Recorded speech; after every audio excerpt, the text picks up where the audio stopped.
Oh, fruit loves, I didn't see this. We must have had some strong winds. Mama Papaya, I've got to get her back up. I have to get her back up. That's the best one. Papa Papaya's fallen over too. Why doesn't Alex tell me these things? I mean, the one over there fell down a few weeks ago, slowly with the wet conditions. But it must have been pretty windy, I guess. Oh, I am gonna try and put her back up. Wish me luck. Okay, didn't have any rope, so Christmas tree lights, next best thing till I get the ropes. But there she is, back upright. And she dropped one papaya. I think I might pick another one. But she produces such beautiful fruit. I mean, papayas are only gonna live like 3 years anyway. This one's a year and a half. Don't tell her that. But you know, she'll keep going until the fruit's no good.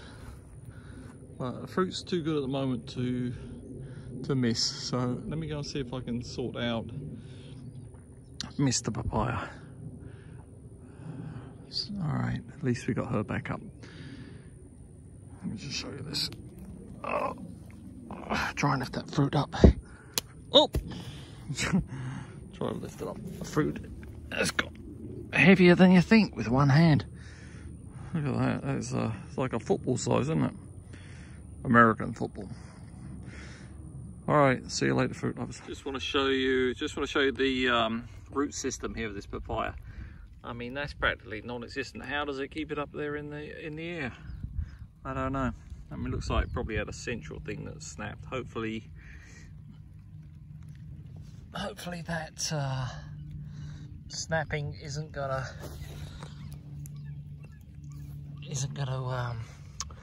mean that it's gonna die. But we do have another daddy one. Let me get him upright. And Papa Papaya is upright using one of the T-posts and old shoelace. All right, that's good. Oh, another candidate.